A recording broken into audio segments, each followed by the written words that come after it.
Okay, this lesson is on ocean warming, and then we're going to get into ocean acidification in 9.7. We need to talk about how greenhouse gases are causing ocean warming, how this affects marine species.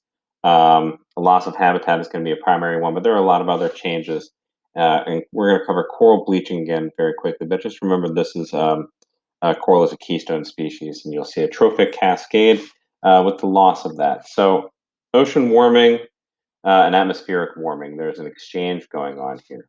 As the atmosphere warms, heat transfers to the ocean. Now, water has a really high specific heat, and if you remember from your physics or chemistry or even earth science classes, it takes a long time to heat up um, water, but it does not take a long time to heat up, let's say, land or soil. And that's what we call specific heat. So, water has a strong capacity, has a high capacity for absorbing a lot of heat without changing temperature. So, the oceans have really been absorbing the majority of Earth's heat because of their high specific heat. 90% of Earth's warming in the past 50 years has occurred in the oceans.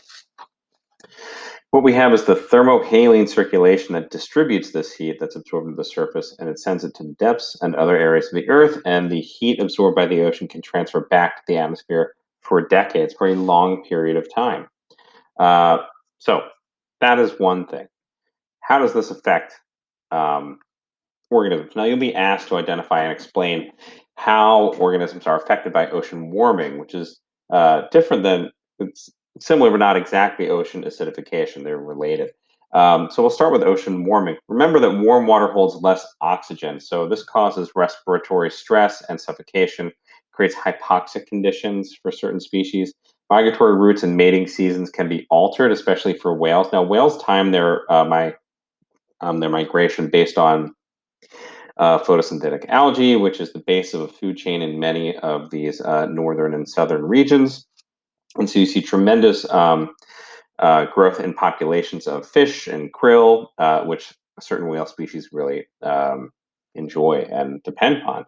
And so migratory routes may not be as effective, and whales may show up before or after their main food source is supposed to have arrived. This affects reproduction as well. So reproduction might not be as successful because parents might not be as strong and might not be able to provide enough milk or food or protection because of they may be weaker. So a lot of things can happen here. We're going to go into habitat loss as well. Coral bleaching with heating ocean. Shallow, sunny waters are ideal for algae and coral. They become deeper from the ice melt, so a lot of that water might not make it down there. Or not that water, not that sunlight might. Excuse me.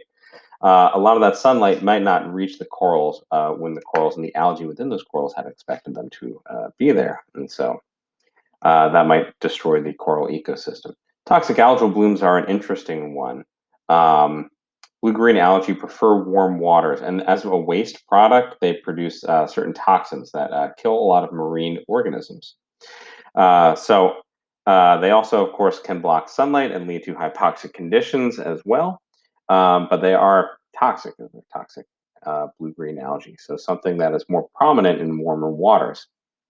This is a really easy chart that breaks down how climate change is affecting coral reef ecosystems. Warming oceans creates what we call thermal stress, which leads to coral bleaching. The algae literally leave. Infectious disease spreads more easily in warmer waters as it spreads more easily in warmer areas on land. Sea level rise increases sedimentation, which can smother the coral and block sunlight from reaching the coral. Changes in storm patterns. If we have warmer waters, we may have more frequent hurricanes and stronger hurricanes. And so we might see more destruction of reef ecosystems from stronger wave action. More rain increases runoff of freshwater, sediment, and land-based pollutants. So algal blooms may be more prominent, blocking sunlight and creating hypoxic conditions as well.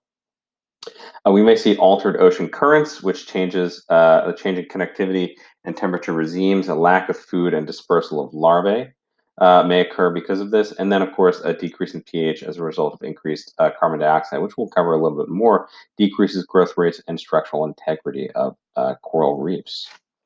We've seen this before, but it's important to remember the mutualistic relationship coral reefs. You've got your corals, your coral polyps, and your your zooxanthellae, which are your photosynthetic algae. They supply the sugar, and the coral supply carbon dioxide and detritus and a place to live. And there's a very narrow temperature range for these algae, and as that temperature rises, the stressed algae leave the coral, leaving the coral bleached. The coral do not have anything to eat. Corals are animals, and that is the end of an ecosystem. Pollutants from runoff, sediments, pesticides, even sunscreen can also force algae from the reef. And this is called coral bleaching because there's no more color left. All the life has been drained out. But really, more accurately, algae has left because of poor temperature conditions. You may see questions like this. Describe one climate change related threat to coral reef ecosystems and describe one climate change related threat to marine species other than coral. Well, if you go back here, coral bleaching um, is a climate change related threat to coral reef ecosystems. Of course, higher temperatures lead to coral bleaching. The algae will leave, and all of these as well you can use. But if it's not corals, blue-green algae is a fantastic one to go with, as well as habitat loss. Um, Not just corals, right? If you have rising or warmer waters, that might alter the range of tolerance for many other species. And then you've got your migratory routes that may be altered and changed. And name specific ones, blue whales, humpback whales are migratory species that depend upon photosynthetic organisms like phytoplankton being more active at certain times of the year so that when they arrive, they have their food source. And that might be disrupted as well. So you can be much more specific with that. And there you go. And that is just a real quick flash of 9.6. But more specifically, we want to get into ocean acidification 9.7. Ocean acidification is the decreasing pH of the oceans, primarily due to increased carbon dioxide concentrations in the atmosphere. We're going to make something called carbonic acid. As carbon dioxide is released into the atmosphere, the oceans, which absorb a large part of that carbon dioxide, become more acidic. Anthropogenic activities that contribute to ocean acidification, those that lead to increased carbon dioxide concentrations in the atmosphere, burning of fossil fuels, vehicle emissions, and deforestation. Be sure to be prepared to name these or identify them on a multiple choice question. Ocean acidification damages coral because acidification makes it difficult for them to form shells due to loss of calcium carbonate. This process is going to be really important to recognize. So let's go ahead and get started with this here. What's happening? Increased carbon dioxide into the atmosphere. The carbon dioxide will dissolve into this water, and this carbon dioxide will mix with water and create carbonic acid, H2CO3. Eventually, this will split, and you get your bicarbonate ion, HCO3 minus, and the other hydrogen ion, H plus. Right here, this is where you're going to create more acidic conditions for our oceans. But we'll investigate a little later. Just a note, hydrogen ions will combine with carbonate ions, which are going to be really important for this lesson to create bicarbonate ions. And you'll see the corals just really have a bad break here. Carbonic acid dissolves into bicarbonate ions and H plus ions. You'll need to know these. So these are great things to memorize. And just as a review, seawater is about 8, a pH of 8. And so we're getting close to 7, which to ocean water is quite acidic, which is not great. So we'll have a concentration of hydroxide ions, a little more. And each time you go up or down a level, you're increasing. This logarithmic, so you're increasing or decreasing by tenfold. So if you're going from 7 to 6, that's 10 times more acidic. 7 to 5, 100 times, etc. And so when you have hydrogen ions being added to your equation here, you're getting more acidic water, and that's what's happening right here in our oceans. Okay, but let's take a closer look at that image that just appeared here. All right. Marine organisms that make shells use calcium and carbonate ions to build their calcium carbonate shells. That's what we call calcification. Now, I had mentioned this a little earlier. This is going to be a little bit of a problem.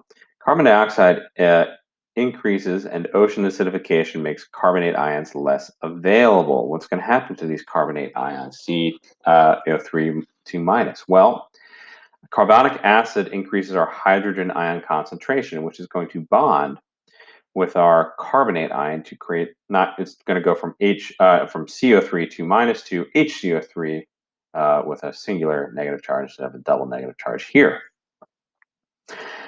which is a problem. Marine shells break down as pH decreases, which means you're getting more hydrogen ions, and carbonate ions are less soluble in ocean water.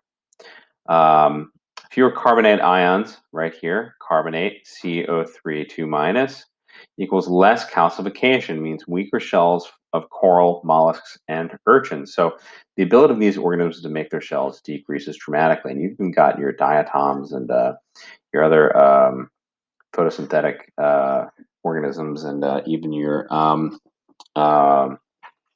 tiny marine animals as well. So you see, as we go from normal, a little bit above 8 for ocean water, that's the normal pH. We see this gets a little more acidic. We're decreasing our pH. Fewer carbonate ions are available. You got your carbonic acid, which soon releases a free hydrogen ion. This hydrogen ion will bond with our carbonate ion and create HCO3 minus, which we call bicarbonate.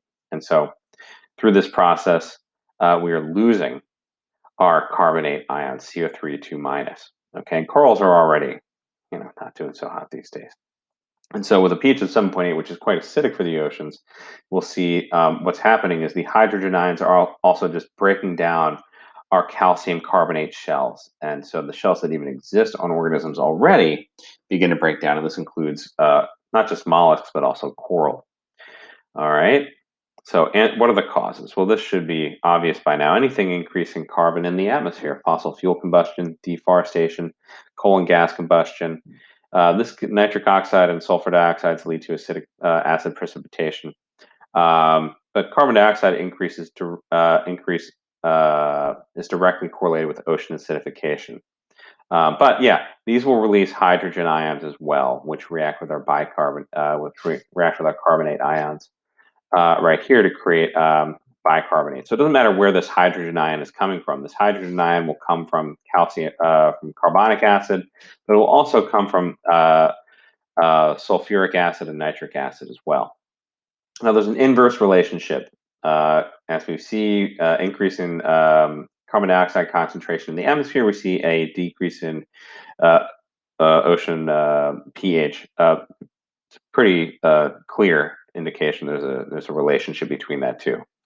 Ocean pH has decreased from 8.2 to 8.1 in the past 150 years, and even that is a pretty tremendous drop. And it could decrease to 7.8 by 2100.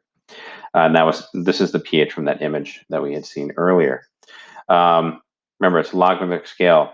8.2 to 8.1 is a 30% decrease. So that's really tremendous. And so keep that in mind. Now, identify human activity that leads to ocean acidification. Well, the use of fossil fuels in any capacity or deforestation, anything involving that, using energy, generating energy, burning coal, driving your car, you're contributing carbon dioxide in the atmosphere. So anything that will add carbon dioxide to the atmosphere, or you could say sulfur dioxide or nitric oxides into our atmosphere.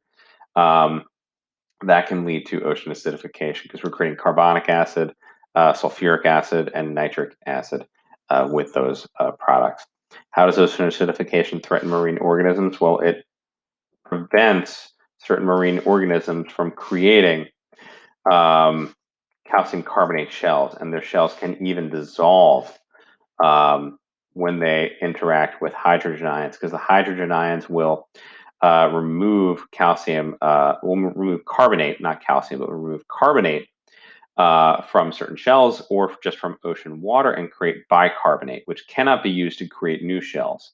And so if you want to create a larger shell or a larger coral system, that might not be as possible because we're now seeing carbonate in short supply. And we're also seeing calcium carbonate dissolve when it reacts or interacts with hydrogen ions, which come directly from our carbonic acid, sulfuric acid, and nitric acid. So we'll see the loss of organisms from that.